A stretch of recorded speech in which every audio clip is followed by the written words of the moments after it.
Oke, selamat siang Bu Santi. Perkenalkan, saya Farah Zara, ada Vera Meliana, Kelvin Prawira, Johanna Clarissa, dan Mika Niandamayanti dari kelompok 1. Di sini kami akan mempresentasikan materi agenda setting bagaimana media menciptakan isu. Jadi next, Jo.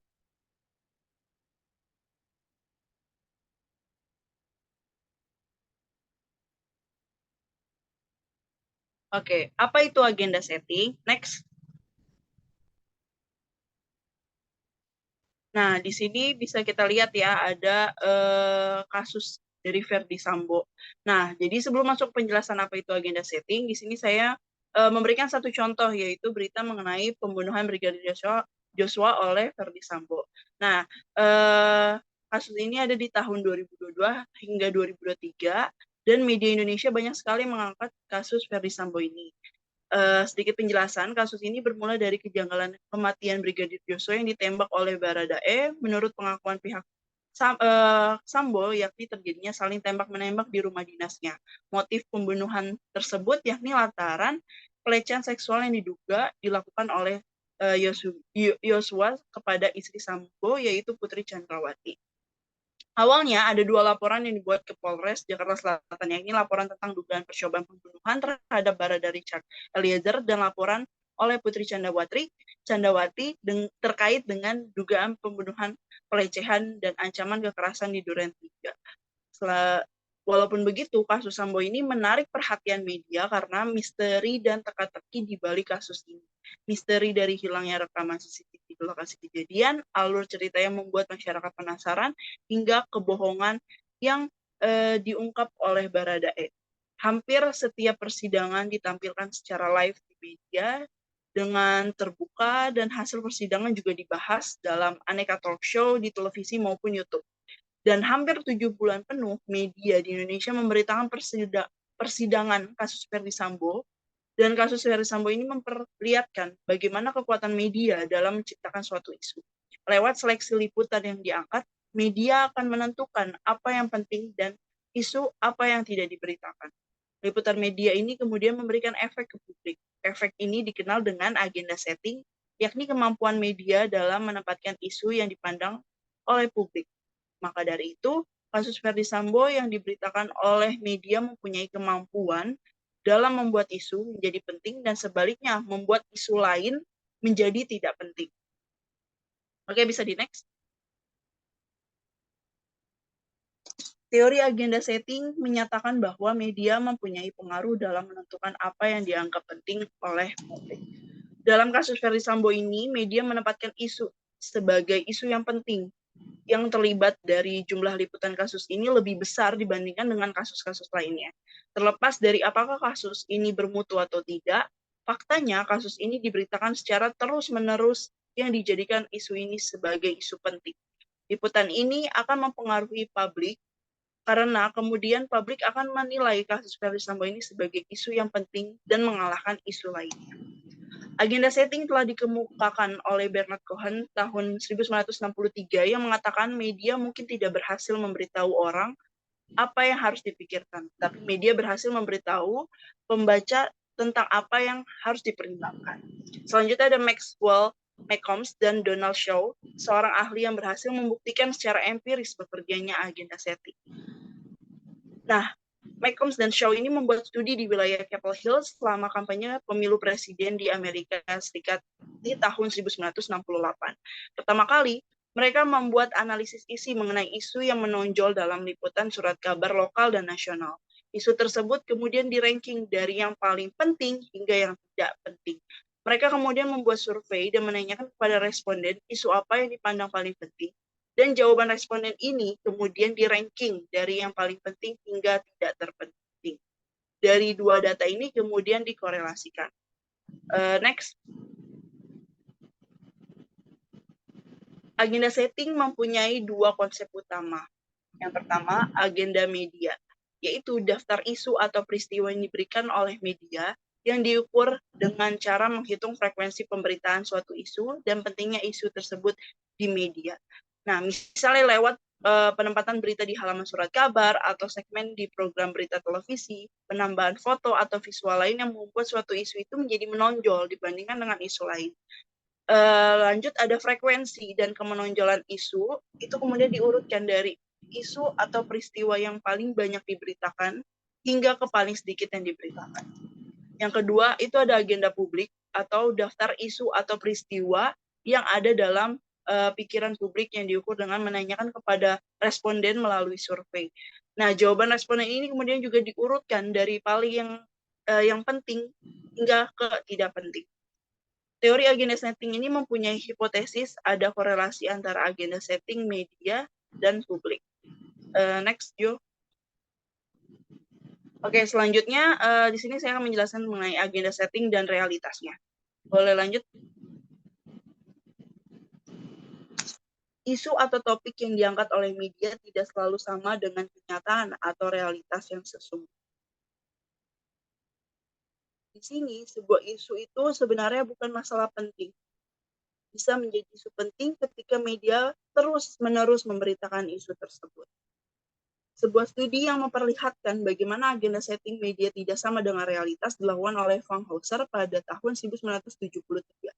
Ia ingin menyelidiki apakah ada korelasi antara liputan media dengan masalah yang dipandang penting oleh publik, sekaligus ingin menguji apakah liputan media menggambarkan realitas yang sesungguhnya dalam masyarakat. Next, Jo.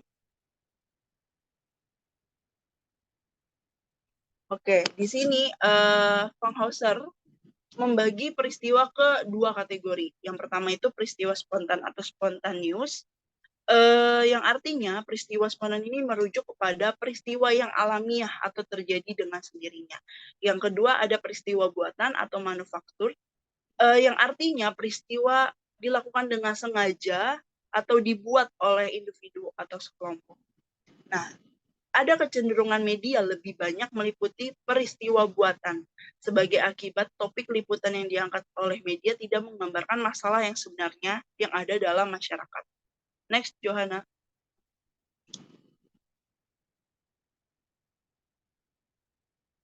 Sorry, itu ke lewat tadi. Oke.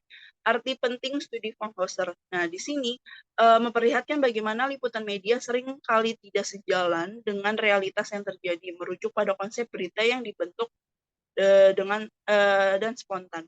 Media di Amerika tidak meliput berita secara spontan, tetapi cenderung memilih peristiwa yang akan diberitakan atau bisa disebut dengan peristiwa buatan atau isu buatan.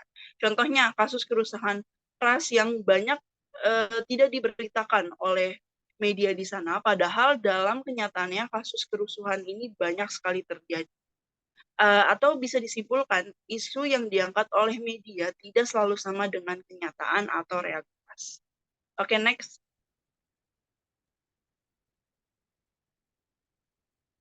Oke, selanjutnya Fer. Berikutnya saya akan membahas mengenai bukti-bukti empiris dari teori agenda setting. Teori agenda setting adalah salah satu teori media yang paling populer dan banyak diuji. Nah, sudah ribuan penelitian yang telah dibuat dengan hasil memperkuat teori agenda setting ini. Next, selama 45 tahun perjalanan dari teori agenda setting, telah banyak sekali bukti empiris yang membuktikan bekerjanya teori agenda setting ini. Penelusuran terbaru mengenai studi-studi agenda setting dilakukan oleh Kim pada tahun 2017. Dari tahun 1972 hingga 2015, tercatat sebanyak 512 penelitian yang dibuat dari teori agenda setting ini, yang dipublikasikan juga dalam jurnal internasional. Nah, perlu dicatat bahwa jumlah ini belum termasuk penelitian-penelitian yang tidak ternama, ya, karena dari jumlah 512 ini semuanya adalah penelitian yang ternama dan juga sudah dipublikasikan di dalam jurnal. Nah, jumlah penelitian mengenai agenda setting bisa saja berlipat ganda jika memasukkan tulisan dan juga berbagai penelitian di luar daripada jurnal ilmiah seperti makalah konferensi, penelitian skripsi, tesis, atau disertasi, dan sebagainya. Nah, dari banyaknya penelitian mengenai agenda setting, terdapat 3 penelitian yang bisa dianggap sebagai milestone daripada studi agenda setting. Yang kita bisa lihat dari 3 tokoh yang ternama. Yang pertama ada Mike Combs and So pada tahun 1972. Yang kedua, tokoh yang bernama Weaver 1981, dan juga yang terakhir adalah Yeager pada tahun 1987. Nah, kita akan membahas satu persatu daripada tokoh ini. Next.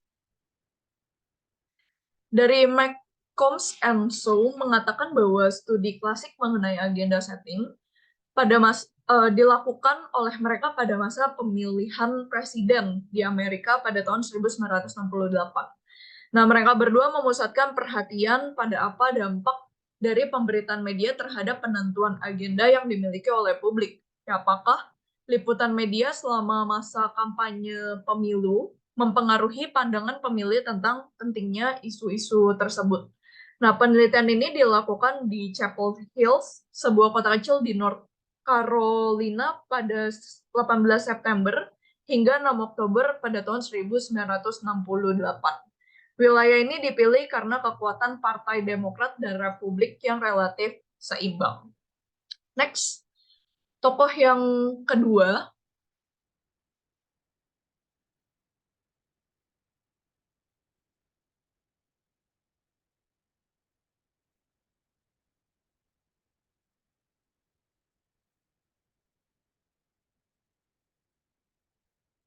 Tokoh yang kedua bernama Weaver. Nah, berdasarkan daripada kelemahan riset agenda setting, sejumlah ahli mengembangkan sebuah model riset agenda setting yang bisa mengukur kausalitas. Nah, usaha ini dilakukan pertama kali oleh So and McCombs, tetapi dikembangkan oleh Weaver pada tahun 1981. Bentuk riset daripada agenda setting untuk melihat kausalitas dapat digambarkan dari bagian ini. Nah, untuk mengetahui apakah yang terjadi dari masyarakat adalah agenda media dan juga mengarah pada agenda publik.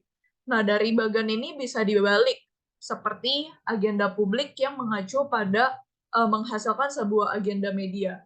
Nah, ini dilakukan dengan membuat korelasi data di waktu yang berbeda. Seperti mengapa korelasi waktu yang berbeda itu penting. Nah, dapat kita bayangkan jika kita melakukan penelitian misalkan pada bulan Januari dan juga Februari. Nah, jika kita hanya memiliki data agenda pada bulan Januari saja, tentu akan sulit untuk menentukan kausalitas daripada data yang diperoleh, sehingga akan lebih mempermudah dan juga membuat suatu informasi menjadi lebih sempurna apabila kita dapat melakukannya untuk memperoleh data pada bulan Februari. Nah, berikutnya dari salah satu tokoh yang ketiga bernama Santo Iyengar. Berbeda dari kedua model lainnya yang menggunakan metode analisis data, analisis isi yaitu agenda media ataupun survei yaitu agenda publik, Iyengar menawarkan sebuah metode yang bernama metode eksperimen. Metode ini adalah sebuah metode yang dianggap terbaik untuk dapat melihat pengaruh dari satu variabel, yaitu agenda media, terhadap variabel lainnya, yaitu agenda publik. Dengan menggunakan metode ini, maka dapat diketahui dengan pasti hubungan sebab akibat yang terjadi, yang mungkin tidak dapat diketahui dengan pasti jika menggunakan metode analisis isi maupun metode survei. Berikutnya, menurut kita akan membahas mengenai aksesibilitas, yaitu bagaimana agenda setting bekerja. Next. Menurut Scoville, pada tahun 2000, proses bekerjanya agenda setting itu akan bekerja melalui sebuah proses yang disebut dengan proses aksesibilitas. Nah, memori kita hanya bisa menyimpan sebuah informasi dalam jumlah yang sangat besar, ya bahkan hampir tidak terbatas. Tetapi, di waktu yang bersamaan, memori kita itu juga memiliki keterbatasan, yaitu bagaimana kita tidak mudah ingat dengan semua informasi yang masuk ke dalam memori yang kita miliki. Sehingga informasi yang mudah diingat adalah informasi yang baru atau informasi yang disajikan secara terus-menerus. Next. Terdapat dua kata kunci dari agenda setting. Yang pertama adalah kemenonjolan, yaitu bagaimana ketika kita menerima suatu isu yang sama secara terus-menerus, maka isu itu akan menjadi menonjol ya di dalam memori yang kita miliki. Sehingga karena isu itu menjadi sebuah isu yang menonjol, maka akan lebih mudah untuk kita dapat akses dan kita ingat terus-menerus. Nah, yang kedua, kata kunci yang tidak kalah penting adalah kemudahan di dalam mengakses. Informasi itu yang kita miliki itu diambil langsung daripada memori kita. Sehingga di dalam aksesibilitas tidak dibutuhkan sebuah skema atau pengetahuan awal mengenai suatu isu yang terjadi. Sehingga dapat disimpulkan bahwa apabila suatu masyarakat mereka membaca suatu berita, suatu isu mengenai suatu isu secara berulang-ulang terus-menerus, maka mereka akan menganggap bahwa isu tersebut menjadi suatu hal yang penting. Begitu juga sebaliknya, apabila terdapat kelompok yang tidak menerima suatu pemberitaan atau menerima suatu informasi mengenai isu tertentu, maka mereka akan menilai bahwa suatu isu itu tidaklah penting. Next.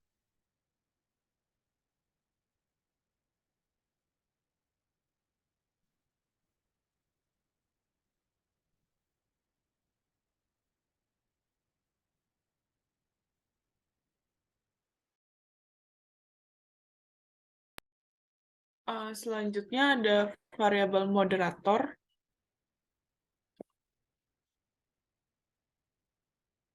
Nah, jadi variabel moderator ini dibagi dalam dua kategori di agenda setting. Yang pertama ada karakteristik individu, terus yang kedua itu ada karakteristik isu. Berdasarkan penelitian di bidang agenda setting, ditemukan bahwa dampak dari agenda setting itu nggak berlaku untuk semua orang. Jadi, misalnya ada sekelompok orang yang bisa terkena dampaknya, tetapi bagi sebagian orang itu belum tentu mereka akan merasakan dampak dari agenda setting itu sendiri. Nah, menurut McCann, tahun 1981, keterlibatan individu atas suatu isu itu menjadi salah satu yang menentukan dampak agenda setting. Sedangkan menurut Weaver, tahun 1991, yang menjadi salah satu faktor yang membuat seseorang terkena dampak dari agenda setting itu kebutuhan akan orientasi atau NFO. Semakin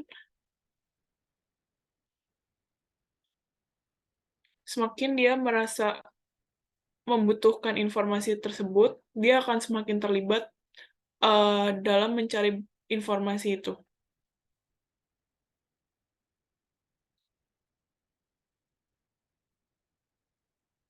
Nah, di dalam karakteristik individu itu dibagi lagi menjadi dua dimensi. Menurut Weaver, pada tahun 1991, karakteristik yang dibutuhkan oleh seorang individu akan sebuah informasi itu dapat diukur menjadi dua dimensi. Yang pertama, itu ada relevansi informasi. Relevansi informasi ini lebih ke arah informasi itu relevan atau enggak untuk si individu ini. Nah, terus relevan atau enggaknya itu bisa diukur melalui 5 indikator. Yang pertama ada keterlibatan individu terhadap sebuah isu, yang kedua itu ada ketertarikan pada politik, yang ketiga ada ketertarikan pada diskusi politik, yang keempat itu ada efikasi politik, yang kelima itu ada partisipasi politik.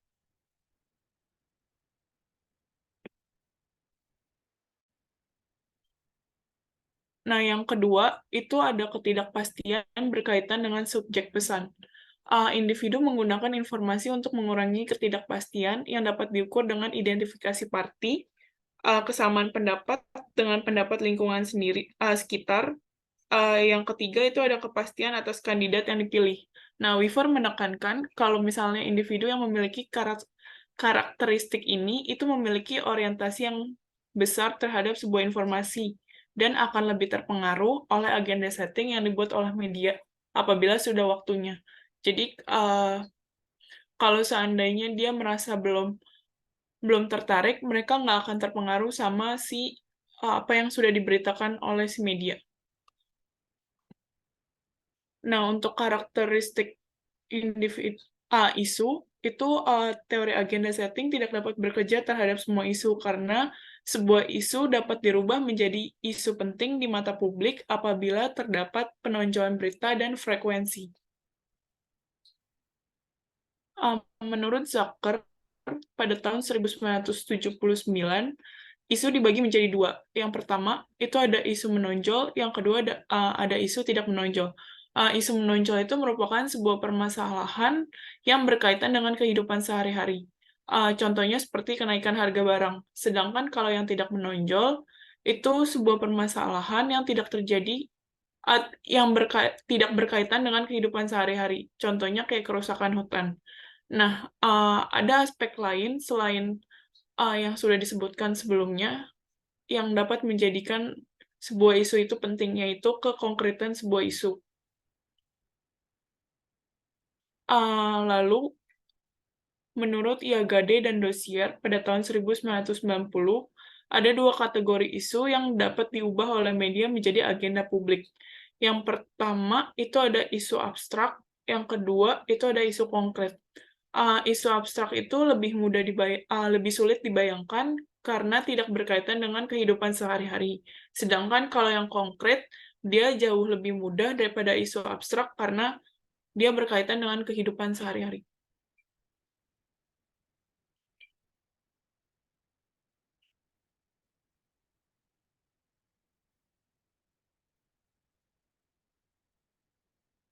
Nah, dalam Iagade dan Dozier juga memiliki perbedaan dalam dua kata, yaitu peristiwa dan isu. Mereka mendefinisikan peristiwa itu sebagai bentuk kejadian dalam kehidupan sehari-hari yang bisa diliput dan diberitakan oleh media. Tetapi kalau misalnya isu, itu sekumpulan peristiwa yang diamati dalam jangka tertentu. Jadi mereka punya ada jangka waktunya untuk diamati. Selain itu, ada aspek isu lain yang menentukan apakah media memiliki pengaruh atau tidak, yaitu lingkup isu yang terdiri dari isu lokal dan isu nasional. Berdasarkan studi yang dilakukan oleh Palmgren dan Clark pada tahun 1991, hasilnya itu dampak agenda setting lebih menonjol pada isu nasional. Selanjutnya akan dilanjutkan oleh teman saya, Calvin. Oke, untuk selanjutnya agenda setting tingkat kedua dan yang ketiga. Next.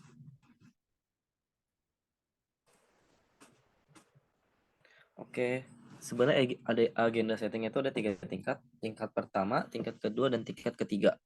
Nah, untuk pada kesempatan kali ini, saya akan menjelaskan agenda setting tingkat kedua dan yang ketiga. Nah, yang pertama di agenda setting tingkat kedua, agenda setting tingkat kedua ini diperkenalkan dan dikembangkan oleh McCombs dan koleganya. Pusat perhatian dari agenda setting kedua ini adalah atribut. Maka dari itu sering dikenal juga dengan sebutan atribut agenda setting. Atribut dalam agenda setting tingkat 2 ini dapat dibagi menjadi 2 bagian. Yang pertama itu subdimensi lebih rinci dari objek atau agenda setting pertama. Jadi agenda setting pertama itu lebih fokus ke objek secara mendasar, dan tingkat kedua itu lebih ke atribut, objek yang lebih mendalam lagi. Nah, atribut itu adalah orientasi atau kecenderungan pemberitaan yang merujuk kepada bagian kedua. Next.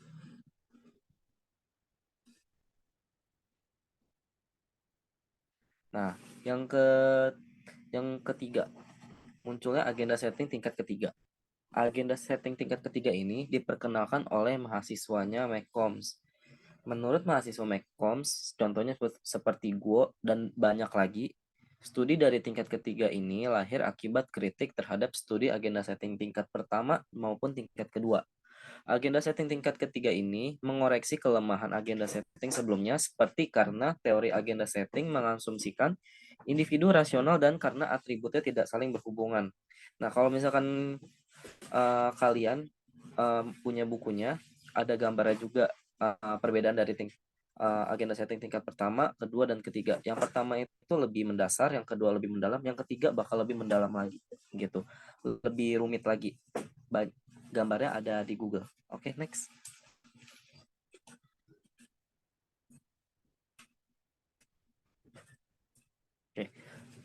Selanjutnya pembentukan agenda media. Siapa sih yang menciptakan agenda?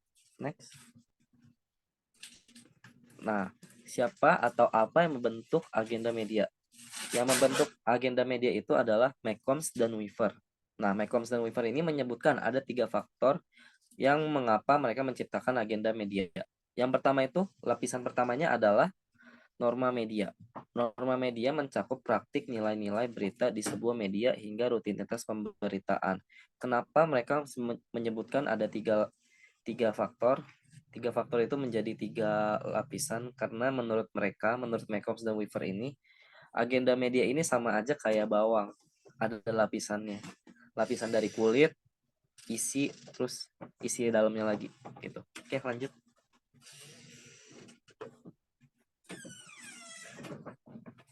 Oke, yang kedua, lapisan kedua dari faktor penciptaan agenda media adalah media lain atau media antar media. Agenda media banyak yang ditentukan oleh agenda dari media lain. Contoh yang sudah saya kasih ini, blog resmi ini mengangkat suatu isu. Nah, kebesokannya ada media nih yang ngikutin. Contohnya kayak misalkan kasus yang sudah dijelaskan oleh Farah tadi sebelumnya, Ferdi Sambo.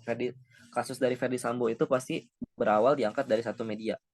Nah, karena adanya kejadian ini, karena ada media antar media, keesokan harinya ada media lain yang ikut meliputi kasus dari Ferdi Sambo itu. Itu salah satu contohnya. Next.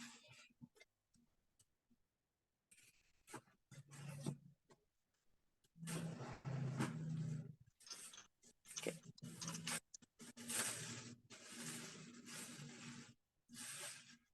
Lapisan ketiga. Oke, yang terakhir adalah lapisan ketiga, faktor penciptaan agenda media. Nah, lapisan ketiga atau yang terakhir adalah sumber berita dan kekuatan eksternal. Keputusan media dalam mengangkat isu juga ditentukan oleh persaingan di antara sumber media dalam mempengaruhi agenda media. Kelompok kepentingan, organisasi, atau elit saling bersaing agar isu atau agenda mereka menjadi perbincangan di tempat dan ditempatkan sebagai agenda media. Untuk selanjutnya akan dibacakan oleh Mikania. Oke, selanjutnya saya akan membahas tentang bagaimana mengukur agenda setting. Next. Yang pertama-tama sebelum kita membahas bagaimana tentang membentuk agenda setting itu, biasanya agenda setting itu menggunakan 2 data, yaitu seperti yang tadi dikatakan di awal, agenda media dan agenda publik. Agenda media itu diukur melalui analisis isi berita media mengenai isi yang ada, sementara agenda publik itu dilakukan dengan membuat suatu survei dengan tujuan mengukur isu yang dipandang penting oleh publik. Lalu di sini di survei sendiri kita punya 3 cara. Yang pertama ada survei cross-seksional atau yang dilakukan hanya sekali saja. Lalu yang kedua survei longitudinal yang dilakukan berkali-kali. Lalu yang ketiga ada agenda setting ini bisa dilakukan melalui metode eksperimen. Selanjutnya.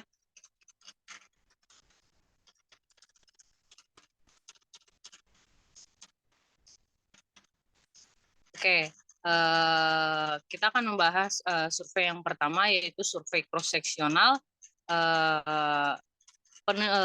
Sebelumnya penelitian agenda setting ini dilakukan lewat 2 penelitian, yaitu agenda media dan agenda publik yang dijelaskan di awal.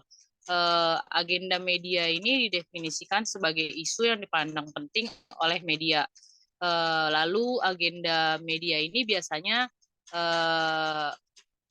digunakan dengan analisis isi atau kuantitatif pemberitaan media. Sedangkan agenda publik menggunakan survei dengan menanyakan secara langsung pada responden tentang apa isu yang penting saat ini. Gitu. Seperti yang tadi di awal kasus Sambo gitu. Jadi maka dari itu kasus Sambo itu jadi naik terus gitu. Lalu untuk menguji korelasi antara agenda media dengan agenda publik ini, itu menggunakan uji statistik korelasi dan tata jenjang Spearman. Uji korelasi Spearman dilambangkan dengan RHO-P yang akan menghasilkan angka koefisien korelasi antara -1 I besar P sama dengan 1. Bila nilai korelasi sama dengan 0, maka tidak ada hubungan di antara dua variabel tersebut. Ada dua aspek yang perlu diperhatikan ketika membaca angka korelasi. Yang pertama, arah hubungan yang ditandakan plus dan minus. Arah hubungan plus artinya hubungan dua variabel bersifat searah. Sementara minus menunjukkan arah hubungan antara kedua variabel berlawanan arah.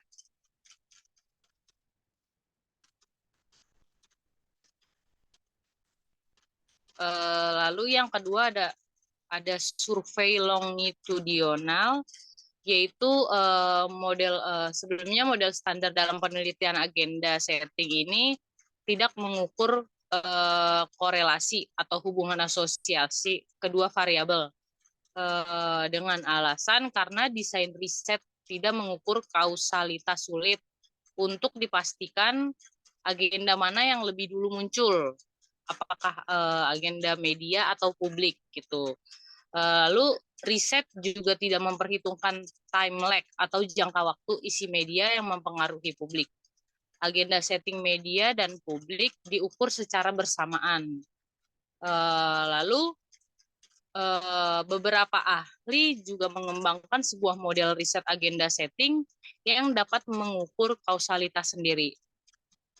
Agenda media dan publik diukur dengan cara yang sama seperti riset sebelumnya, yang seperti dikatakan di awal. Namun, riset ini dilakukan secara longitudinal dengan 2 atau lebih periode waktu yang berbeda. Selanjutnya. Lalu riset ini juga sudah memperhitungkan time lag di mana pengaruh agenda media tidak dilihat pada waktu yang sama, tetapi diukur di waktu yang berbeda. Lalu selanjutnya juga kita bisa menguji apakah ada pengaruh pada agenda media dan agenda publik. Juga kita dapat menguji apakah agenda media ini mempengaruhi agenda publik atau agenda publik mempengaruhi agenda media dan seterusnya begitu. Selanjutnya.